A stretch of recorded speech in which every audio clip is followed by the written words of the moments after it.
IF or intermittent fasting isn't as great as what people claim it to be, or in short, IF sucks. Sucks! Yuck!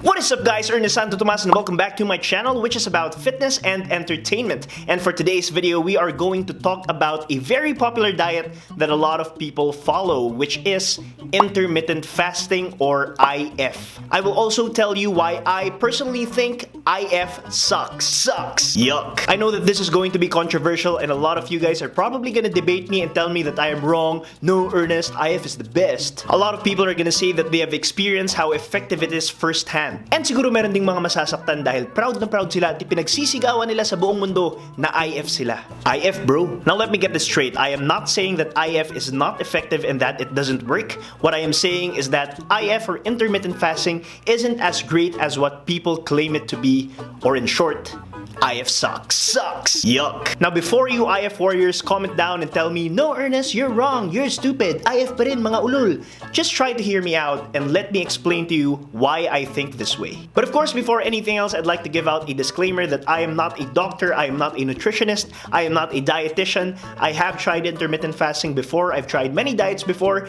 I've also tried dieting down for a fitness competition, which I won by the way, so I do have some knowledge on dieting and losing weight. And as you will see by the end of this video, I am a person who believes in logic and common sense. Very bright! Also, if you haven't subscribed to my channel, please hit that subscribe button, like this video, and share this video to your friends. Alam ko namang pinapanood mo yung mga video ko eh. Ba't di ka pa nakasubscribe?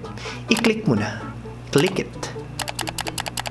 So what is intermittent fasting or IF? It is basically cycling between periods of fasting and eating. So merong mga eating windows na sinusunod yung mga tao kung saan doon lang sila pwedeng kumain. The most popular type of IF is the 16-8 method, wherein they fast for 16 hours and only eat in their 8-hour window. Now I've also heard some people who even cut their eating windows down to 6 hours or even 4 hours. Hardcore bro! There are also other types of IF, but they all follow the same fundamental rule of restricting your eating time. Now let me share to you why I personally think IF sucks. Sucks! Yuck! Now we have to understand the golden rule in weight loss, which is being in a calorie deficit.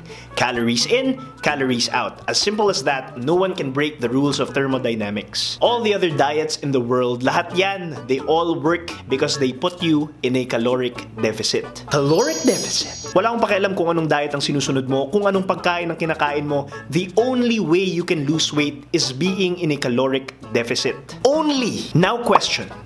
Can intermittent fasting put you in a caloric deficit? Yes! Yes! Yes! Now, does it guarantee a caloric deficit? No! No! No! So, is it effective?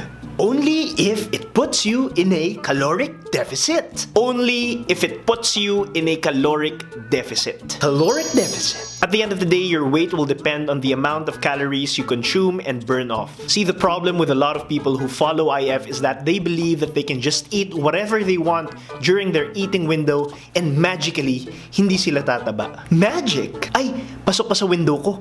Pwede akong kumain ng kumain. Very bright! It doesn't matter kung 8 hours or 6 hours or 4 hours ka lang kumain. If you consume more than your maintenance calories in that time window, you will still gain weight. Kung sa eating window mo ay sandamakmak na donut at tsokolate at milk tea ang pinagkakakain mo at sumobra ka sa maintenance mo, you will not lose weight. And trust me, it is so easy to go over your maintenance calories in just 8 hours. So wala pong magic na nangyayari na dahil 16 hours ka nag-fast, eh hindi na counted yung mga kinain mo after that. Magic! Walang pinagkaiba kung kumain ka ng 2,000 calories in 8 hours or 2,000 calories spread throughout the day. Calories in, calories out. So it doesn't really matter what time you eat your meals. It doesn't matter kung kailan mo kakainin ng pagkain mo, kung 8-hour window ba yan o 24-hour window. At the end of the day, calories in, calories out. So pwede ka pa rin mag-lose ng weight kahit kumpletuhin mo ang breakfast, lunch, merienda, dinner at midnight snack as long as you are in a caloric deficit. deficit. Caloric deficit. For some people, they put time restrictions para hindi maparami ang kain nila. Sabi nila, since may oras lang silang kumain, mababawasan ang number of meals sila in a day. Let me tell you right now, it doesn't matter kung 2 meals or 100 meals ang kainin mo sa isang araw. You will still lose weight as long as you are in a caloric deficit. Caloric deficit. So imaginein mo naka-intermittent fasting ka at lahat ng kinain mo during your 8-hour window, lahat ng yun, instead of eating it in your window, kinalat mo siya all throughout the day. Hindi ba't pareho lang yun? Calories in, calories out! Now, I believe that intermittent fasting promotes binge eating. Now, this is really the main reason why I think intermittent fasting sucks. Isa ka ba sa mga taong to? Gutom na ako pero 12 pa ako pwedeng kumain. Grabe, ang sarap ng cake. Mamaya, lagot ka sa akin pag pwede na akong kumain. Ha! Kainin ko na to lahat habang pasok pa sa window ko. If you have followed IF or intermittent fasting, I'm sure dumating na rin yung point sa buhay nyo na sinabi nyo yun sa sarili nyo. Now, if this is how you look at eating food, it may lead to eating disorders. Ano ba usually nangyayari if you're fasting? Anong nasa isip mo palagi? Gutom na ako, ang tagal ng oras. Hindi pa ba pwedeng kumain? Malapit na, konti na lang, kakain na ako. Bakit parang ang pogi ko? Restricting yourself can lead to intense cravings. Our thoughts become preoccupied by food. Yung mga time na palaging pagkain na lang nasa isip natin. Iniisip mo palagi kung kailan ka pwedeng kumain, tingin ka ng tingin sa orasan mo dahil gutom ka na. And finally, when you can eat, what happens?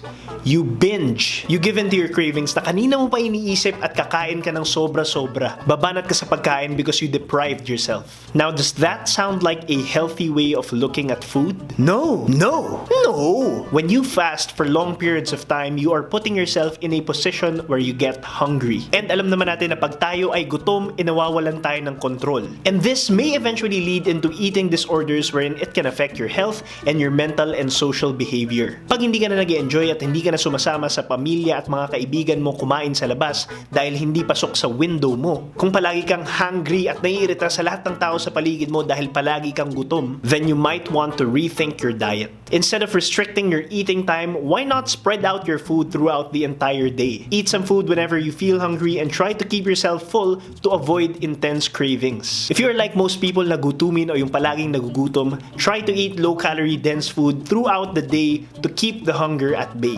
Wow, rhyming! Instead of being hungry in the morning and having a huge lunch, why not have a normal breakfast and a normal lunch? Hindi ka nagutom sa umaga, mababawasan pa ang cravings mo. Logic! So with diet, in my experience, it is better to trick your mind that you are full by eating more often. The more quality meals you have spaced throughout the day, the less hungry you will be and the less cravings you will have. Ito pa, one more thing, IF is not optimal for muscle building. Yes, when you fast, you burn some fat because your body tries to survive, but guess what it also burns? Muscle.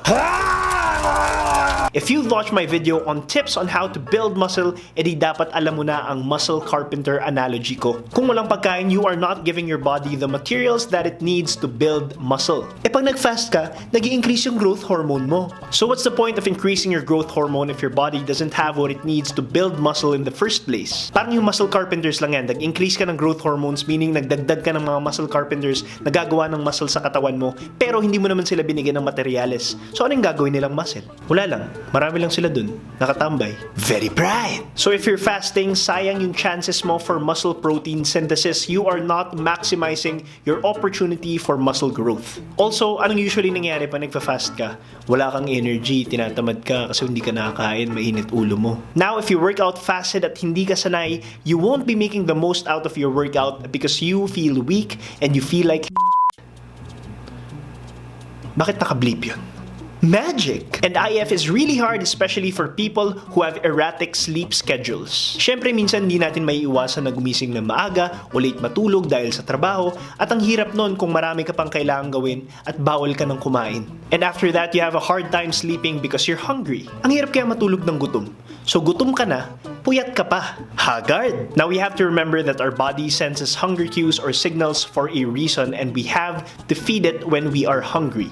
But we must also learn how to stop eating when we are full. Hindi kailangang bawat kain mo ay parang sasabog ka na sa sobrang busog. Though intermittent fasting is not really unhealthy, we must be mindful of the things that it may lead to. Kung ikaw yung type ng tao na hindi naman mataas ang appetite, sana hindi mag-breakfast and IF works for you, edi wow, good for you. Amazing ka pre, bigyan ng award. But for the average person like you don't have to follow an eating window just to lose weight. So find a diet that you can sustain and find a diet where you don't feel like you're suffering. Eat more low-calorie dense food para mas marami kang makain all throughout the day. Get in your fiber, eat your fruits and vegetables. Remember that it doesn't matter if you eat it all day as long as you are well within your maintenance. And finally, intermittent fasting or IF sucks. Sucks! Yuck! If you learned something new, please let me know in the comment section below. If you think that I am wrong, sulat nyo, mali ka Ernest.